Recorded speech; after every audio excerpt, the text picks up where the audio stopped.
Kabineti qeveritar i propozuar nga Albin Kurti në Kuvendin e Kosovës nuk mori dot 61 votat e nevojshme për t'u miratuar.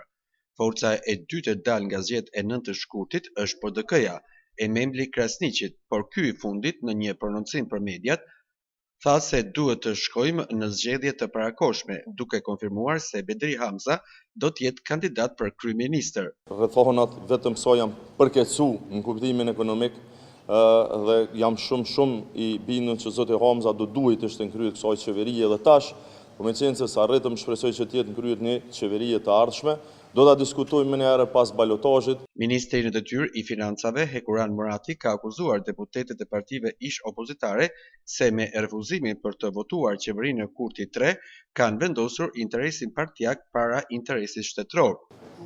Ka një kohë të gjatë prej datës 9 shkurt deri më tani dhe kryesisht me zvarritje të shkaktuara dhe bllokada të shkaktuara, gjë që e pam edhe tash edhe sot që u materializua në formë të inatit dhe xhelozisë politike, ku partitë opozitare vendosin të barrikadohen dhe më të vlefshme e konsiderojnë që të votojnë kundër fituesit të zgjedhjeve dhe ta pamundsojnë që fituesi i zgjedhjeve të qeverisë me vendin, sesa të vendosin interesin shtetëror përpara. Ndërsa kryetari i nismës social-demokrate Fatmir Limaj tha se duhet të arrihet marrëveshje politike.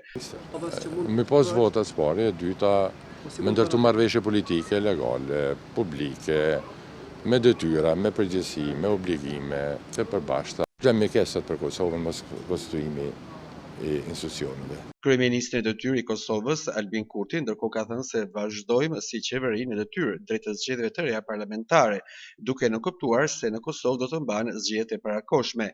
Tashmë lëvizja e radhës i takon presidentes Vjosa Osmani, e cila brenda 10 ditësh duhet të ftojë partitë për konsultime për të zgjedhur mandatarin e ri që ka shanset më të mëdha për të formuar qeverinë. Nëse edhe përpjekja e radhës dështon, atëherë Osmani do të duhet të shpatë zgjedhje të reja që duhet të mbahen brenda 40 ditësh.